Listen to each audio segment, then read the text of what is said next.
হ্যাঁ, বিয়ের এত বছর পরেও আমি একজন আদর্শ গৃহিণী হতে পারিনি। কারণ আমি ভোর 4টের সময় উঠেই আমি বাসি কাজ করি না। আমি সকালবেলা উঠে আরাম করে উঠে তারপরে কাজ করে রান্নাঘরে যাই।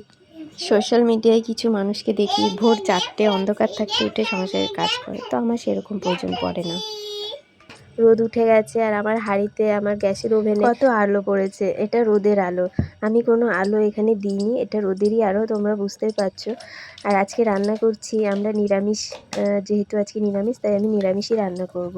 এদিকে মশলা দেখে বুঝতে পারছো এখানে হচ্ছে পোস্ত আর কিছু চীনাবাদাম বেটে নিয়েছি। চীনাবাদাম আগে থেকে ভেজাইনি, জাস্ট 10 মিনিট জলে ভিজিয়ে রেখেছিলাম যাতে খোসাটা তুলে ফেলতে পারি, কারণ খোসাটা দিলে লালচে বা কালো হয়ে যায় তরকারিটাতে। পোস্ত আর এই বাদাম বেটে আমি তুলে নিচ্ছি। আর এদিকে ছেলেকে রান্না বসিয়ে দিয়ে ছেলেকে এসে দুধ খাইয়ে দিচ্ছি। সকালবেলায় উঠে বসে আছে, ওর হালকা একটু গাটা গরম গরম লাগছিল তাই একটু ফুল হাতা জামা পরিয়ে দিয়েছি।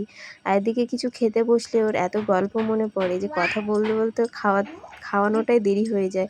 আর আমার ওদিকে ভাত চড়িয়ে দিয়েছি। হ্যাঁ, ভোরবেলায় উঠতে হয় না আমাকে ঠিকই, আমি 6টার সময় উঠে আমার যেটুকু কাজ করার আমি করে তারপর আমি চা করে তারপর রান্না বসাই। সেদিকে ছেলে ঘুমায়, তো তার অর্ধেক রান্না হতে হতেই ছেলে উঠে পড়ে। তো ছেলেকেও তখন রেডি করে কিছু খাইয়ে আমি আবার রান্নায় চলে আসি। তো দেখতে পাচ্ছ আমি ওদিকে আলুটাকে ভেজে নিলাম লাল লাল করে, আর এদিকে আমি পনিরটা কেটে নিচ্ছি।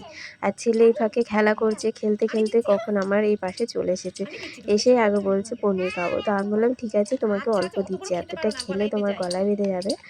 তো অল্প করে ওকে আমি কেটে দিয়ে পনিরগুলোকে লম্বা লম্বা কেটে নিচ্ছি। আর আলুটা ভাজা হয়ে গেছে, আর এখন আমি পনিরটাকে ভেজে নেব। পনিরটা আজকে একটু বেশি লালচে করে ভাজা হয়ে গেছে। ছেলে থাকে কাজের ফাঁকে, ওর কাছে যেতে হয়, ডাকে, সেই জন্য এদিক ওদিক একটু রান্না হয়েই যায়। তো যাই হোক, আলুটা দেখো ভাজা হয়ে গেছে আর পনিরটাও ভাজা হয়ে গেছে। আর এই যে বাদাম আর পোস্ত বাটা যে ছিল, এটা তেলে গরম মশলা ফোড়ন দিয়ে এটাকে একটু কষিয়ে নেব।